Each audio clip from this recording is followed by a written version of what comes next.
And what is going on, hockey fans? It is your boy, Neil Villapiano, the host of NHL Weekly right here on THPN, and we welcome you to a very special edition of NHL Weekly here exclusively on the Hockey Podcast Network YouTube channel, your number one place to get everything you need to know about what's going around the NHL and hockey world.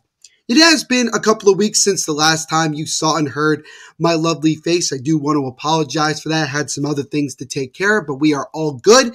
And I'm really excited to share this episode with you guys because this is going to be mainly talking about the festivities that happened over the weekend, and that is the 2024 NHL Stadium Series. As you can see here on my screen, I'm rocking the New Jersey Devils Stadium Series jersey. I was in attendance for Saturday's game at MetLife Stadium in East Rutherford, New Jersey for Devils Flyers. And then yesterday on Sunday, we had the second of the two games at MetLife Stadium with the Rangers taking on the Islanders. Also in this episode, we will give you the news about who and what teams will be playing in the 2025 NHL Stadium Series and who will get the honor of being the hosts of the 2026 NHL All-Star Game. So guys, before we get underway, as always, want to shout out our sponsors down below at DraftKings Sportsbook. By using promo code THPN and sign up, you bet $5, you get $200 instantly in free bets. And right now, we are into the home stretch for both the NBA and NHL seasons. The NHL, we're less than 30 games to go. We're getting close to the NHL trade deadline. With the NBA, they just wrapped up All-Star Weekend, so now it's into the major playoff push.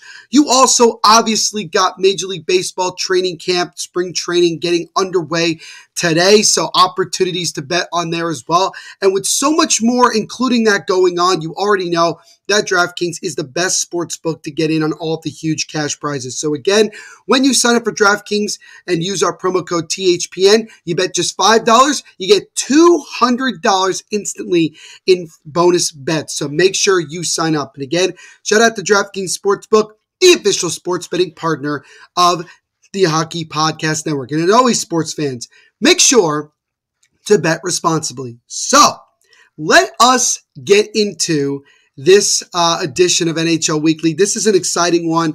I've spent a lot of time getting my research and everything, but I'm really excited to show you guys and talk about what was a phenomenal weekend for the state of New Jersey, hockey, and the National Hockey League itself. So again, there were two games that went on in this year's Stadium Series. You first had the Devils against the Flyers, and then you had the Rangers against the Islanders. And we'll start with the game that I was in attendance and also the one that was hyped up the most, and that is the New Jersey Devils in their backyard taking on the Philadelphia Flyers. This was the first ever outdoor game in New Jersey, and this was the first time in 16 years that the New Jersey Devils were playing a game in the Meadowlands. This was their original home when they first came to New Jersey and played in the Brendan Byrne Arena, which eventually became the Continental Airlines Arena, and then eventually became the Izod Center. The building is still there, but I don't think it's used for much nowadays. But nonetheless, an exciting time for all New Jersey Devils fans, including myself and someone who also hosts the Devils State of Mind podcast here on THPN covering the New Jersey Devils. So make sure after you check out this episode of NHL Weekly to go check out the Devils State of Mind podcast. I will have a new episode up talking once again about the Stadium Series spectacles that we had this weekend. So just the second outdoor game for the New Jersey Devils, first time in a decade that they played an outdoor game. They lost 7-3 to the New York Rangers at the newer Yankee Stadium back in 2014. Just the second ever version of the NHL Stadium Series. So it's come quite a long way for sure. For the Philadelphia Flyers, their sixth outdoor game in their history. They came into this 1-3-1 in outdoor games. Their most recent one was a couple of years ago when they played in outdoors at Lake Tahoe for that little thing that we had going on, which was very cool. Now, for every one of these, whether it's the Winter Classic or Stadium Series, you know you're going to get the teams that are going to come out with some style going into, you know, the pregame fits and walking off the bus and heading over into the stadium. Well, we did get some really, really interesting outfits for both teams. We'll start first with the Philadelphia Flyers, who were rocking the Rocky look from the movies Rocky, something that they haven't done, even though they've already played a couple of games, outdoor games in Philadelphia.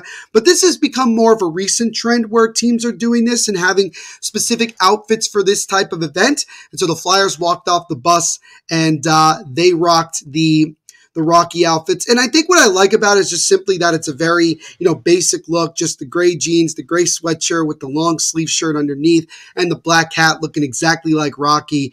Very, very, very awesome, simple style that I liked very much. And then, of course, everybody was wondering what the New Jersey Devils would go with when it came to the Stadium Series. Well, they went with probably the most stereotypical thing you could come up with in New Jersey, one of the most watched shows that is based in New Jersey, one of the all-time classics. They went with the Sopranos look, as you can see here. Timo Meyer and Jesper Bratt, you know, rocking the tracksuits. Basically, everybody was wearing the tracksuits. Some guys were wearing a little bit different. Some guys were wearing just a white shirt. It was very, very funny. It was very funny, very Jersey as well. We later came to find out this was Nico Hischier, the captain of New Jersey Devils, idea, so that really doesn't surprise me in the slightest. But yeah, that was honestly a really, really awesome move by the Devils, rocking the Fila outfits. I think it was great. Again, Bratt and Timo Meyer also having the little espresso cups as well. I think overall just a really, really funny, but also very clever outfit to get yourself ready. So that was kind of like the first like major thing when it came to this this whole event. The next thing that came up was, you know, the pregame concert, which was announced many, many months prior, and that was the Jonas Brothers, New Jersey-based group. Everybody knows the Jonas Brothers, and so for myself, this was the first time that I'd ever seen the Jonas Brothers live, so it was kind of cool to get a New Jersey-based group performing a lot of their classic songs. They performed for 30 minutes prior to the game started, and then they also played for an extra 10 minutes during the second intermission, so they got a chance to go on there a couple of times. There were fans like right in front there on the field, you know, watching it there. Also, everybody was in the stands as well.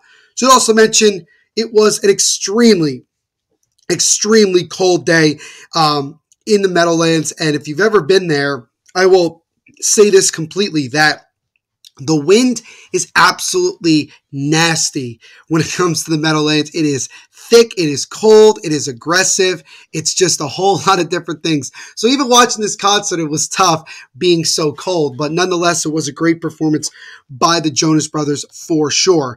And then the other performer that we had during the game and also during the first intermission was another New Jersey-based band, this time Gaslight Anthem. Maybe not as well known as the Jonas Brothers for obvious reasons, but Gaslight Anthem does have a famous song called Howl, which also happens to be the New Jersey Devils goal song. So if you are a Devils fan, or if you've been to a game at the Prudential Center, aka The Rock, you know exactly this song. You know exactly, you know, what this song is. So they performed it every time that the Devils scored, which was kind of a very unique thing. I thought that was a really, really nice touch. They also performed a couple of their songs, like I mentioned, during the first intermission as well. I think they also performed as the Devils came out of their locker room and onto the ice. So I think overall it was a really awesome idea by the NHL to have multiple New Jersey-based groups performing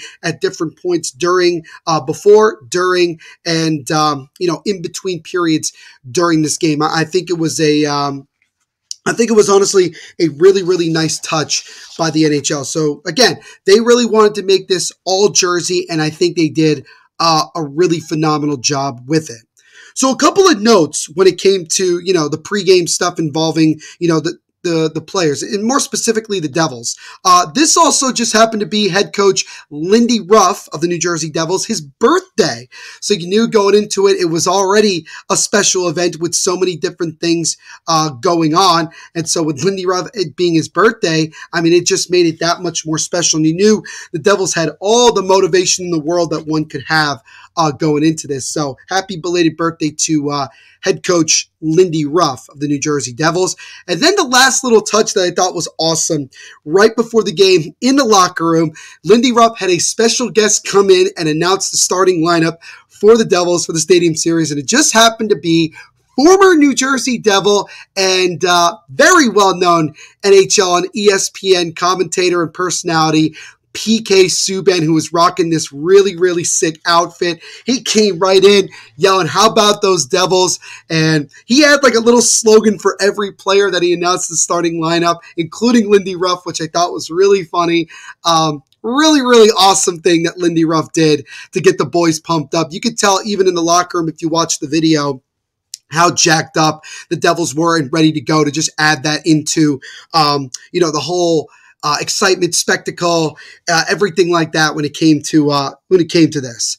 And then lastly, right before the game started, we had to have the national anthem, and it was actually performed by somebody who is part of another band, a very, very famous band based out of New Jersey, and that is part of the Bruce Springsteen E Street Band, and it was their saxophonist, Jake Clemens. He is the saxophonist for Bruce Springsteen's E Street Band. He's also the nephew of the original saxophonist for E Street Band, Clarence Clemens, who died a couple of years ago, I believe. Or actually, no, he died back in, I think it was 2012, if I have that correct. So I do apologize that if I got that wrong. But Jake has been with the E Street Band for about now 12 years. I believe he joined back in 2012. So he performed the national anthem, did a phenomenal job. I love when they have the national anthem performed. There's no singing. It's just instruments. I think it's really, really awesome. It's a different type of, feeling that you get. It's a different just experience altogether. The fans were obviously singing the national anthem, but it was great that Jake Clemens brought out the saxophone and really nailed it. If you haven't listened to it yet, I would highly recommend you go listen to that for sure. So now that we've gotten all of the pre-game festivities out of the way, let's talk about the game. We're kind of getting right before the game got underway. First thing I wanted to mention really quickly here is that Sam Ersson, starting netminder for the Philadelphia Flyers, and Nico Daws, the starting netminder for the New Jersey Devils, are both rookies. And this was the first rookie versus rookie matchup in NHL outdoor game history. This is not the first time that we've had a rookie goalie make a start in an NHL outdoor game, but this is the first time that we've had two goalies go up against one another in an outdoor game. So I thought that was really kind of an interesting thing. And you knew for both of these teams that this was a majorly important game in the standings. The Devils trying to get back. They're about 2 points currently right now out of a wild card spot. There are also a couple of points. They went into it about 7 points behind the Flyers for a spot in the top 3 of the Metropolitan Division. So you knew with this being an in-division game with playoff implications, it was just more and more and more motivation for both of these teams to get themselves a win. And so now we shift to the game, and just 32 seconds in, the captain of the New Jersey Devils, Nico Hischier, got a breakaway, went through the legs of Sam Ersson on a backhanded, scored, and the Devils grabbed the early 1-0 lead, got the crowd into it right away, got the Devils rolling right away. It ended up becoming the second fastest goal ever scored in an outdoor game in NHL history. Colby Armstrong has the fastest goal scored in an outdoor game way back in the first ever Winter Classic in 2008. He scored 21 seconds into that one. But an absolutely phenomenal start for the New Jersey Devils in this Stadium Series. Got everybody going right away. Devils would add a second one by Tyler Toffoli, had a 2-0 lead going into the second period. The Flyers were able to get a couple of goals in that second period. Owen Tippett ended up getting 2 of the 3 Flyer goals in this one. The Devils would end up adding 2 goals in each of the 3 periods. So they scored 2 in the first, 2 in the second, and then 2 more in the third, with one of them being an empty netter. And the Devils were able to come away with a massive 6-3 win over the Philadelphia Flyers in the first game of this year's NHL Stadium Series. It was absolutely electric from start to finish. As a Devils fan, this was a culmination of this team building to where it is now and finally getting to showcase Jersey on a national stage with a victory like this. I think was absolutely phenomenal. Nico Hischier had a phenomenal game, 2 goals and an assist in this one. Also a massive F-bomb on national TV post-game, which was hilarious, and everybody got to hear that. Tyler Toffoli scored a goal, which actually ties him now with David Pastrnak for the most outdoor goals in NHL history. They both have 4. Nate Bastian actually ended up with 2 goals in this one. He had 3 all year long and got 2 in this one, including an empty netter. Brendan Smith also added a goal, which is hilarious. He was playing forward as a defenseman. He ended up with a Gordie Howe hat trick, so we got a goal and an assist, and also did drop the gloves as well. So overall, just a phenomenal, unforgettable night if you're a New Jersey Devils fan. Also got a shout out Nico Daws, who finished stopping 45 of the 48 shots that he faced in this one. And he is just the 3rd rookie goalie to earn a NHL outdoor game win. And Daws also set the new record for the most saves in an outdoor game with 45. But most importantly, a big 2 points for the New Jersey Devils as they stay within just a point or 2 of the Detroit Red Wings for that second wild card spot and get just a little bit closer to getting back into the top 3 of the Metropolitan Division. So I think it goes without saying that this was the biggest win of the year for the New Jersey Devils up until this point. And the hope is for them that they can use this win to kind of propel them, moving forward and getting into the playoffs. The best example of an outdoor game impacting a season so positively goes back to 2014 Stadium Series when the Rangers, they went into the Stadium Series, kind of struggling, kind of floundering. They won both of the games that they played in, and it propelled them all the way to the Stanley Cup Finals that year against the Los Angeles Kings, where they would lose in 5 games. But I'm not saying that could happen for the Devils or any team that plays these outdoor games, but sometimes a huge spectacle like this with so much emotion and pageantry and everything could potentially get the team where they need to be and get them going. So we'll see. The Devils finish this past week winning 3 out of the 4 games that they played. So a big week for them. Have another big week coming up for the Flyers. Just got to bounce back. As John Tortorella said, it's just one game. Everybody, we enjoyed the opportunity and the experience, but now we got to get back to our, as they say, regularly scheduled program, getting back into the regular season and go from there. But a great first night for the Stadium Series, and the Devils, most importantly, biased, the way I'm talking, got the win. So that was absolutely phenomenal. And if any of you were there, let me know in the comments section whether you were at the game on Saturday night or the game yesterday, Sunday afternoon. Let me know what your thoughts were of the Stadium Series and the games itself. Would absolutely love to interact with you guys down in the comments section.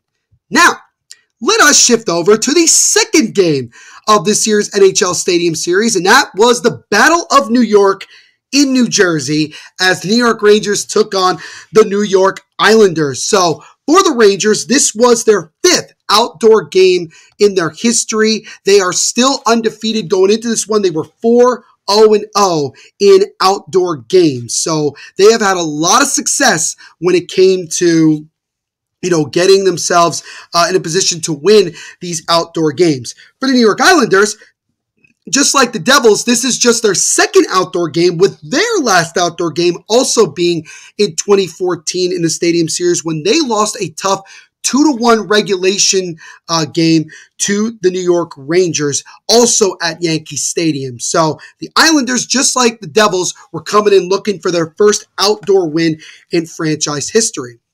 And it was a little bit different for both teams walking into the stadium. You were wondering if they were going to put on some sort of major outfit like we saw the night before. Went a little bit more, I don't want to say respectful, but a little bit more classy, as both the New York Rangers and New York Islanders walked in to into the stadium today, representing the New York Fire Department and also the Police Department of New York as well. So NYPD and also the FDNY, which was really great. The Rangers were rocking FDNY and NYPD specific hockey jerseys, while the New York Islanders walked in with just suits and ties. But again, the other thing I should mention that was really cool is that NYPD and FDNY officials accompanied the players into the stadium as well. So I thought that was a really nice touch to kind of honor the men and women who sacrificed so much to protect all of us. So I thought that was really, really great and really classy by both organizations. I would have liked to see the Islanders wear something specific and something that was a little bit unique, but, Lou Lamoriello, not always the biggest fan of going above and beyond here in these events. In terms of, entertainment, during and in between periods, the biggest thing that everybody saw was the group AJR, who performed, I believe, during and also in between the periods as well in this one. So AJR, not necessarily a local group as far as I know, but they are pretty well known in the music world, in the pop music world for sure, with a couple of songs like Bang Bang and also The World's Smallest Violin and music like that. And if you haven't listened to them yet, I highly recommend you go check that out. So that was kind of the main entertainment that we saw in terms of, the major entertainment. In terms of the national anthem, they did have someone who was part of the NYPD perform national anthem. They had a flyover as well, which was very, very cool. So both Stadium Series games had their own unique kind of style to how they wanted to present their games. And this one was not at night. It started at 3 o'clock or 3:45 to be exact, because there was a delay in sun glare. The only sport that could have a delay due to sun. But that's hockey for you, right? That's what's going to happen sometimes. Now, right before this game, we did see kind of a very special and historic moment as Matt Rempe was called up the day before, I think 2 days before, after Blake Wheeler suffered what is pretty much now a season-ending injury. And Matt Rempe made his NHL debut in the Stadium Series. So this was his first game in the National Hockey League. He is now the first and only NHL player to make their debut in the NHL in an outdoor game. So a very, very unique way and a special way for Rempe to make his New York Rangers and NHL debut for sure. So congratulations to him. I think that was really awesome. He also did get a rookie lap, which was a nice gesture by Peter Laviolette and the New York Rangers. But Rempe wasn't done, with the spotlight, as 89 seconds into this game, just after the Rangers took the early 1-0 lead, Rempe dropped the gloves with well-known enforcer Matt Martin right after, and he ended up winning that fight, and you could see by the picture on the right, he was pumped up, and that got the crowd into it. The Islanders would score just a few seconds after, and the Rangers and Islanders scoring those first 2 goals was the quickest first 2 goals scored in an outdoor game in NHL history. So that was kind of a very, combined in terms of time, which was really, really cool. And so again, just kind of, a different type of vibe in the second Stadium Series game. But again, for Matt Rempe, he kind of set the tone for what ended up being a crazy night for game number 2 of the Stadium Series.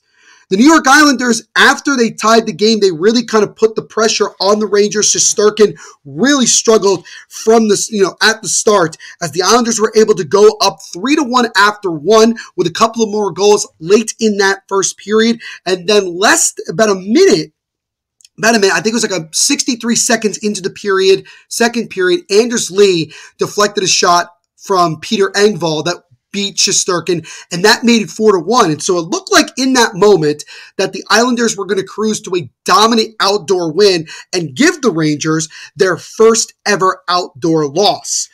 Well, that was not the case, as the New York Rangers pushed back a ton, and I mean a ton, when it came to getting back in this game, as Vincent Trocheck ended up scoring 2 goals in that same second period to cut the deficit to 1. That made it 4-3 going into the third. And then the Islanders got a goal back that made it 5-3, and it remained 5-3 with about 4.5 minutes to go in this one. So it still looked like, despite the Rangers making a good push, that the Islanders were going to come away with this win. But the Blue Shirts did not give up. Chris Kreider scored with just about 4 minutes to go to make it 5-4. And then Mika Zibanejad, with just 89 seconds to go, from a sharp angle top shelf on the power play, tied the game up at 5 and sent it to overtime. So a phenomenal comeback from being down 3 and then 2 goals, and eventually coming back and forcing overtime. And the Rangers did not waste any time, as just 10 seconds in, off of a turnover, Artemi Panarin was able to knock the puck into the crease area and somewhat into the net, even with Noah Dobson dislodging it, trying to slide and block a shot. Now, there was a lot of confusion when it came to this play. This was moments right before the goal happened. Here's Noah Dobson at the top of the picture, going into the crease. Panarin's trying to get around Ilya Sorokin to try to score the goal. And again, the net dislodged for the most part. The Rangers were celebrating, but the refs had to come together because they were trying to determine if this goal still would count. And after some deliberation and talking, the refs came back at center ice and called it a goal, as the New York Rangers completed the come-from-behind win, winning 6-5 in overtime in the second game of the NHL Stadium Series. Now, a lot of people are going to look at that ending with a lot of controversy. The way that I was able to understand it was because it was a defensive player, not an offensive player, that knocked the net off, and that the net didn't fully come off its moorings. If you look on the far right side of the net, it didn't come off its moorings. It stayed on. So based on those rules, the goal ended up counting. I thought they were going to disallow it and we play on, but they ended up giving it to the bread man, as just 10 seconds in was able to complete a phenomenal comeback, an exciting one, and they are the first team in outdoor game history to come back from down multiple goals to end up winning the game in overtime. That was absolutely a thrilling cap to what was a phenomenal weekend for the NHL when it came to these outdoor games. And for anybody who says that these outdoor games are getting boring and stale, look at these type of games and look at the crowds that showed up, and you tell me if these games are boring and stale and not as interesting to watch. I just wanted to make that comment because I know I've seen a lot of people make them over time. But just a phenomenal game, second game. Those 11 goals combined for the most goals scored in a singular outdoor game in NHL history. And then, in terms of the crowds, for both games, it made NHL history. So there was a total of just over 150,000 fans combined that attended both of these games overall on Saturday and Sunday. They also became the 5th and 6th largest crowds for an outdoor game in NHL history, and they are now the top 2 most attended NHL Stadium Series games in its entire history. There was 70,328 at the Devils Flyers on Saturday, and then 79,000, well, 79, just a little under 80,000. So, 79,690 people were at the game on Sunday. So a lot of history, a lot of excitement, and a lot of unforgettable memories for everybody who got to go to both games. I was so lucky and blessed to be able to go to the first one, to get to see my New Jersey Devils get a massive 2 points in a phenomenal day overall in the first one. And I'm sure a lot of Rangers fans are excited and pumped about winning that, completing that comeback and winning yesterday in the second game. And the Rangers now move to 5-0 in outdoor games, while the New York Islanders are now 0-1-1. The Devils are now 1-1-0 in the Stadium Series games, while the Philadelphia Flyers are now 1-4-1 in those outdoor games. So again, let me know what you guys think overall of these two games. If you were at them, what your experience was like and everything in between. Let me know. Would absolutely love to get your guys' opinions on everything and your thoughts overall. So sticking with the Stadium Series, we also, this past week, got the news about who was going to play in the 2025 NHL Stadium Series and who would be playing in that. And finally, we have a team that has never been in an outdoor game get the opportunity to be in one, as it was announced that the Columbus Blue Jackets will be taking on the Detroit Red Wings at Ohio Stadium, the home of the Ohio State University Buckeyes. This is a long time coming for Columbus Blue Jacket fans and for hockey fans in general who just want to see something new. This was a stadium that you knew at some point was going to get the opportunity to host. And this game will be played at Ohio Stadium on March 1st of 2025. Timing, everything, all that information, jerseys and all that will be announced at some point later next season. Now, the Ohio Stadium seats 102,780 people, and it's known as the Horseshoe because of its shape, and it opened officially on October 7th of 1922 with an Ohio State football game against Wesleyan University. It is also the 12th oldest college football stadium in the United States. And another reason why, because people might be wondering if you're not familiar with the rivalry between Ohio and Michigan, basically, one of the biggest college football games and one of the biggest sporting events every year is Ohio State versus Michigan in football, which is the last regular season game for each team every single year. The rivalry between Michigan and Ohio State dates back to 1897, commonly referred to as the game. It was played annually between the schools from 1918 to 2019 before it was interrupted in 2020 by the COVID-19 pandemic, and it resumed the following year. So it hasn't been technically consistent, but it's been consistent. It is a phenomenal rivalry with so much drama and passion and pageantry that goes on every single year. And so with that in mind, you're going to have Detroit, Michigan versus Columbus, Ohio. This is going to be great. And you know that Michigan fans and Buckeye fans are going to be in this stadium cheering on their teams. It's going to be phenomenal next March. It'll be the Blue Jackets' first NHL outdoor game, and the Red Wings have played in 4. So this will be their 5th. They have yet to not gain at least a point in outdoor games. They are 2-0-2, and the last time they appeared in one was in the NHL Centennial Classic in Toronto back on January 1st, 2017. So Blue Jackets fans, you finally are going to get an outdoor game next year, and it's been a really rough year for the Columbus Blue Jackets with so many different things going on, but it's nice that they finally get some good and exciting news that they're going to be on a national stage just like the 4 teams that played over this past weekend got, and I'm really excited for them, and I hope that it ends up being a phenomenal experience. I'm sure it will be. So let me know what you guys think of the Blue Jackets finally getting an outdoor game, the matchup, the stadium, and everything in between. Would love to hear your thoughts. And so lastly here, we did get a big announcement just yesterday during the second game of the NHL Stadium Series, as we got the announcement that UBS Arena, home of the New York Islanders, will be hosting the 2026 NHL All-Star Game. UBS Arena is located in Belmont, New York, right by the Belmont Stakes, one of the three major venues for the Triple Crown of horse racing, in case you were wondering. And so, yeah, this was announced yesterday, and so we know now where the next NHL All-Star Game will be played.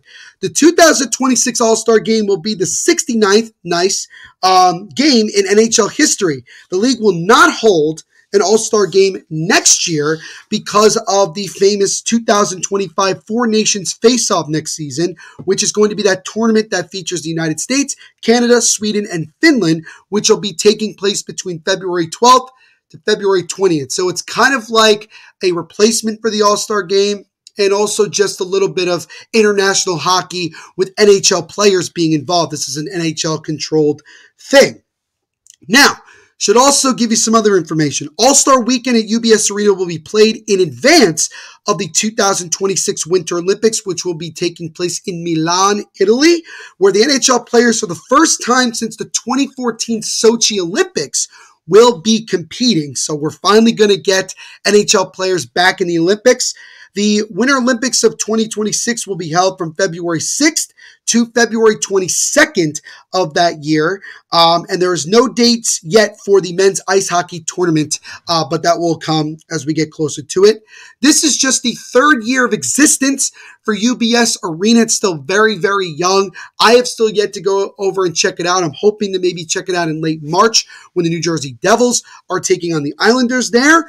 But for the Islanders, it is not the first time that they have hosted an NHL All-Star Game in their history. So you go back to February 8th, 1983 at the old Nassau Memorial Coliseum in Uniondale, New York, when the Campbell Conference All-Stars defeated the Wales Conference All-Stars 9-3, and Edmonton Oilers superstar and the greatest player to ever play the game, Wayne Gretzky, was named the most valuable player of that All-Star game. So the Islanders, despite obviously the bad news of losing yesterday in the Stadium Series, and definitely a frustrating way to lose, did get some good news and exciting news that they're going to be hosting the All-Star Game. So the New York, New Jersey metropolitan area is going to be hosting an NHL All-Star Game in less than 2 years from now. So it's going to be really, really exciting. I hope to get a chance to go over and experience the All-Star festivities myself. Never done it before, but this is as good a time as any to get that opportunity, and a lot of time between now and that All-Star weekend. So let me know what you guys think. Do you agree with them playing on Long Island? Do you not?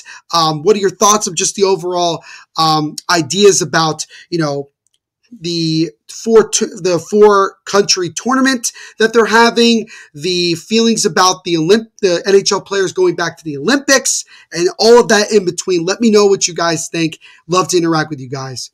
So on that note, that's going to wrap it up for this very special outdoor hockey edition of NHL Weekly. Thank you guys so much for being so patient with me over the last couple of weeks as I got back into this. Really excited to continue to do this, and looking forward to giving you guys new episodes that come out every Monday here to get your week off on the right foot for the entire week for you. So we got a lot of games going on currently right now, with this being President's Day. So a lot of afternoon games. I hope you guys are watching. We got another action-packed week of hockey coming up for you this week. But again, thank you all so much for checking out this edition of NHL Weekly, and we will see you in the next episode.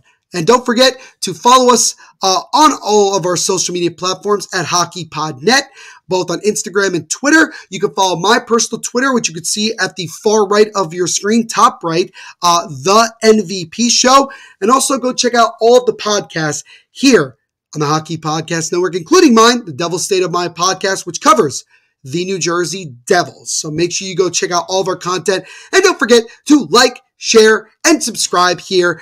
And also hit that notification bell so you get notified every time a new episode of NHL Weekly and every other piece of content that we have on this channel goes up for your entertainment. So again, have a great week, everybody. And always remember to make sure to rock on.